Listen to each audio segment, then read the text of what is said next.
کامڕۆوە دەساڵ بەسەر یادی جینۆسایدکردنی شنگالدا تێدەپەڕێت تا ئێستش ژمارەیەکی زۆر لە هاوڵاتیانی ئێزدی بێسەر و شوێنن. ئەمە جگەلەوەی بەشێکی زۆریان ئاوارەی ناوچەکانی دەوروبەری هەرێمی کوردستان بوون و بەشێکیان تا ئێستا ژەژانێکی ناهەموار لە کەمپەکاندا دەمێنەوە. پەیامی بەشێک لە هاوڵاتیانی ئێزدی ئەوەیە کە شنگال ئاوەدان بکرێتەوە تاکو بگەڕێنەوە شنگال و لە هەمان کاتیشدا داوای قەرەبووکردنەوەی ئەو زیانە گەورەیان دەکەن کە زیانێکی گەورە بەر ئێزدیەکان و شنگال کەوتەوە و قەرەبوو بکرێنەوە. ئەمە جگەلەوەی کە لە ئێستاژدا لەسەر با بڵێن هەوڵەکانی لایەنی پەیوەندیدار و حکومەت کار نەکراوە بۆ ئەوەی کە ئەم تاوانە گەورەیە بە جینۆسایت بناسێنرێت. دیارە لە ئێستادا با بڵێن هەروەککە لە 3 ئابی 2014 دە ساڵ تێپەر دەبێت بەسەر تاوانی جینۆسایدی ئێزدیەکان و شنگالدا بەهۆی پەلامارەکەی داشەوە لە شنگال نزیکەی 360,000 ئێزدی ئاوارە بوون. تەنها لە گوندی کۆنجۆ نزیکەی 1300 ئێزدی کۆمەڵکوژ و بێسەر و شوێن کران و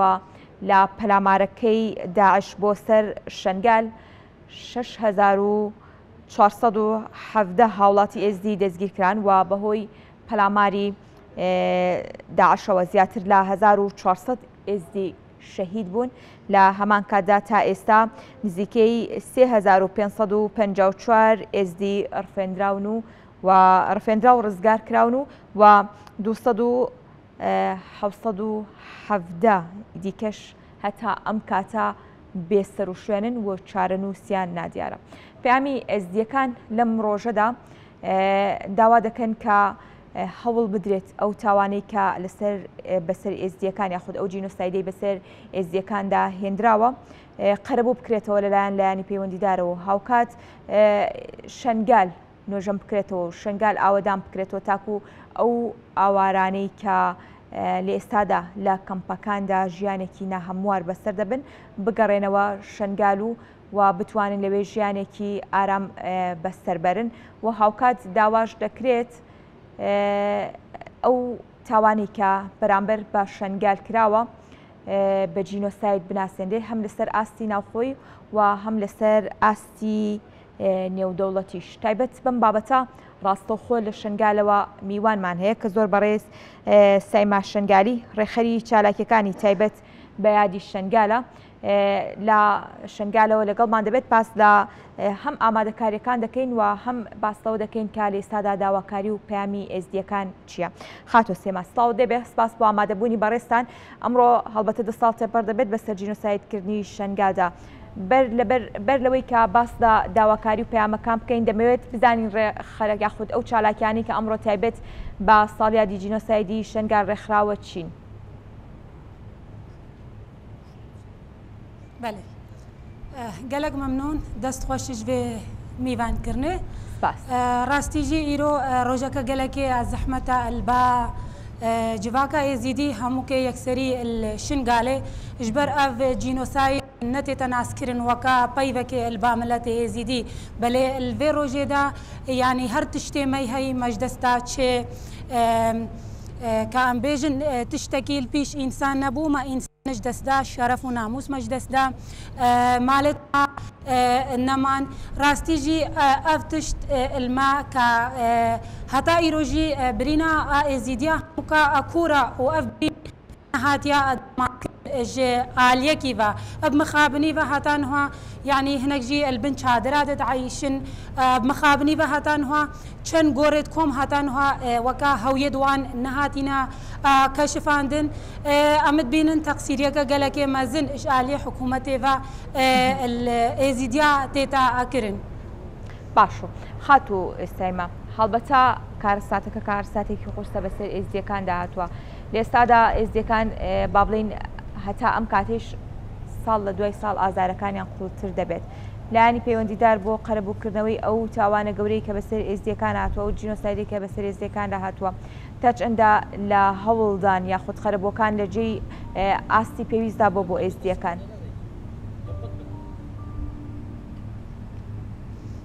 ببۆرە ڕاستی دەنگ باش نایە. بەڵێ گوێبیستی دەنگی ئێمەی خاتووزیبا پرسیارەکە دووبارە دەکەمەوە تایبەت بە قەرەبووەکانە بۆ هاوڵاتیانی شنگال و ئێزدیەکان قەرەبووەکان تا چەندە بە پێی ئاستی ئەو تاوانە گەورە بۆ لەلایەن لایەنی پەیوەندیدارەوە؟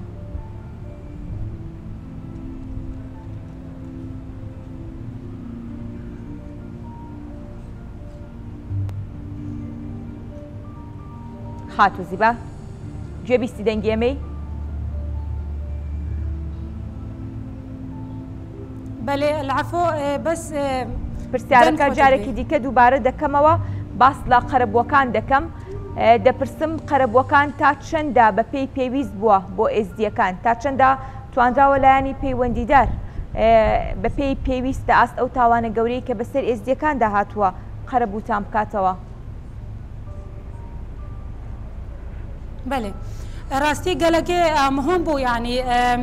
اعتراف به ایباده بیتا کرنش همو علیابا برای همه بجن حکومت عراقی دورا حکومت ادن دولتی اجبر اف جینوساید اف سره مهاتی وکا اماجه پیوا خدایل پیشیجی اف تشتکی گلکه زحمت بو بس مدوی وکا هر دولتك کا اعتراف بإبادة جماعية يزيديا بكا اهتمام يجي بديتين نبتني السر آستي وكا ميديا وفان تشتاوان بينا بتر دعمك جيرا بيتا كرين تعويداوان بيتا كرين يا ديجي كا هرمهم تري طلباما أو كيزيدي عدالتها بي يعني تحقيق العدالة أو كسيت كدستي وان النيف خوينا زاروكين مدهي الفي إبادة هي أو بري هر تشتكي بينا محاسبة كرين خاتووزیبا هەڵبەتە وەکو خاتوونێکی شنگالی من ئەم پرسیارە ئاراستەی بەڕێستانەکەم تا ئێستش دەیان خاتوون هەزاران ژنی شنگالی بێسەر و شوێنن و چەندانی دیکە بە ئێستاشەوە قوربانی دەستی ئەو پەلاماردانەی تیرستانی داعشن بە شێوەیەکی گشتی لە ئێستادا لە ڕووی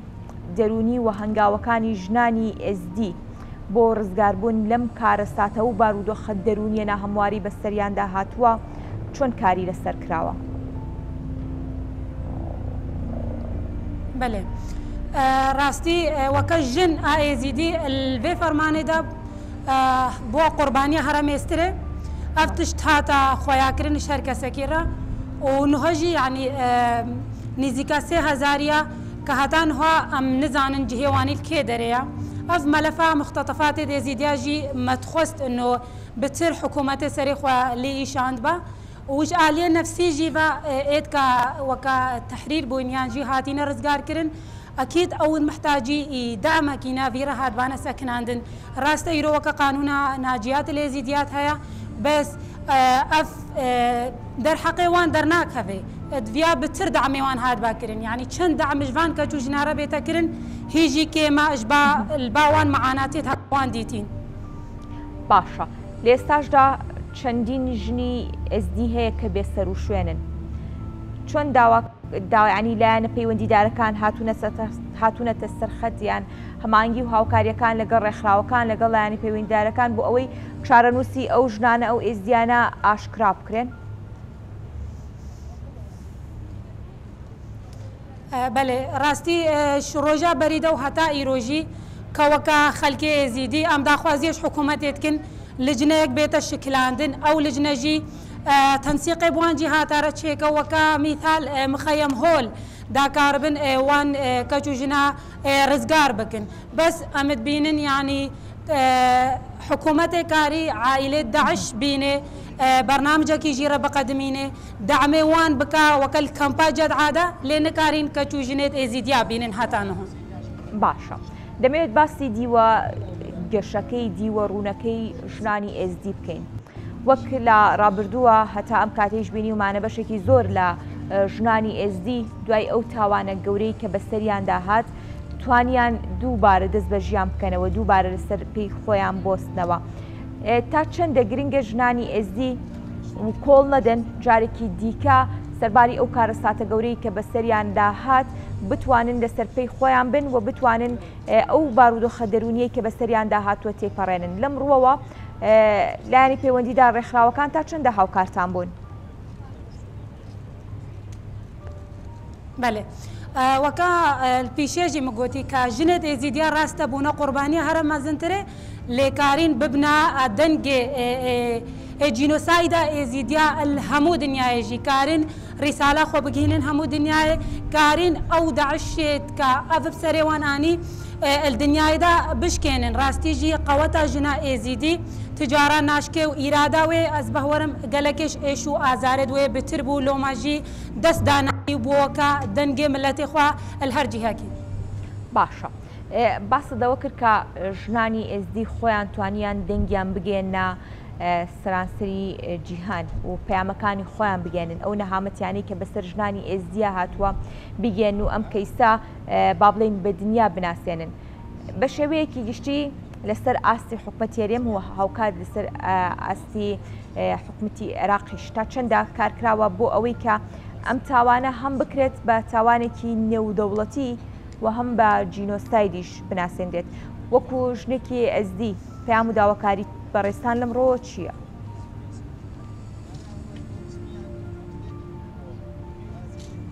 بله راستيش عليه حكومة أقليم وهروسا حكومة عراقي جي قال لك ايش مقصر بون اتجاه قضيه ازيديا يعني افد في بيتا اخويا كرن اجبر امجي وكا مواطن العراقي دا وهتان هو تشند وكا ما قلتي كامبادا الاقليم كردستان عايشين بس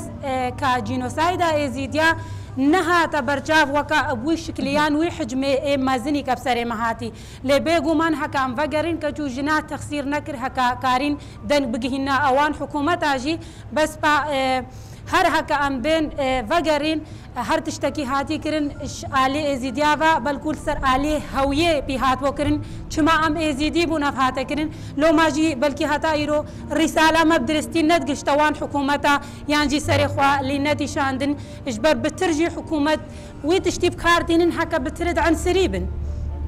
باشا خاتو الزبا هەڵبەتە لە ئێستادا بەشێک لە ئێزدیەکان لە زێدی خۆیان نین لە کەمپەکاندا دەژین ژیانێکی ناهەموار بەسەر دەبن تا چەندە شنگال هەوڵ دراوە دەستی ئاوەدانی پێ بگات و شنگال تا چەندە ئاوەدان کراوەتەوە پەیامی ئێوە لەم ڕۆژەدا چیە بۆ ئاوەدانکردنەوەی شنگال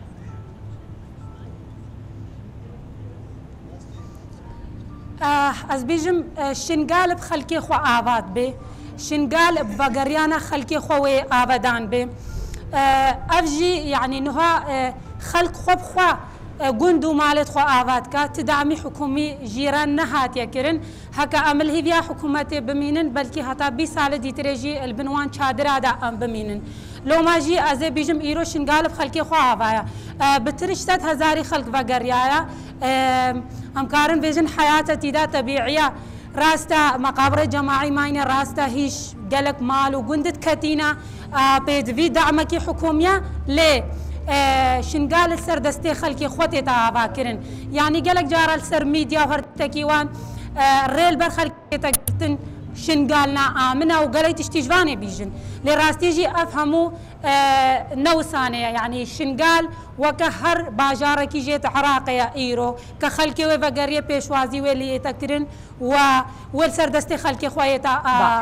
آبادان كرن اجبر شنقال بي خلكي خو نتشتكى وخلكي ويجي بي شنقال نتشتكى حتى دن الكمبادا بمينن قيمتك وانين نمينه لو ما جي ازد بين منه قالكي اجرينغا ايرو خلق بقريا سر مالت خوا وبيتر كاربن داخوازي حقي خو بكنش حكومتي وشرجي هكي باشە خات و سامیا گەر بێت و شەنگال دەستی ئاوەدانی زیاتری پێ بگات و هاوکاری ئەو ئێزدیانە بکرێت کە لە کەمپەکاندا نیشتەجێن دەکرێت بڵێیت ئەو کاتا کاتەواوی ئێزدیەکان کەمپەکان بەجێ دەهێڵن و دەگەڕێنەوە زێدی خۆیان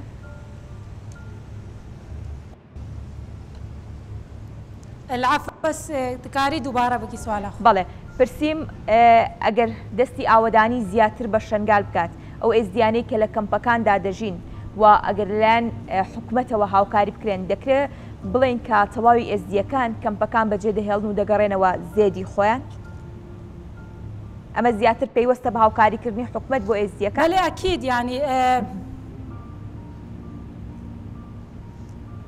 بله اكيد الدعم حكومتي جي رب دا بتركا ربن يعني فقرينو بتركا ربن البرخو بدنو قندو مالت خو آبا بكن افتشتكي ام بيجن لازم ببيتا تاكيد كرن البا حكومتي جي بتر قوي خو بدنيتي ودعمي وان بكن. بله زور سپاس بو بارستان، زور سپاس بو سامیا شنگالی ڕێخەری چالاکیانی تایبەت با یادی شنگال کە ڕاستەوخۆ لە شنگالەوە لەگەڵمان بیت.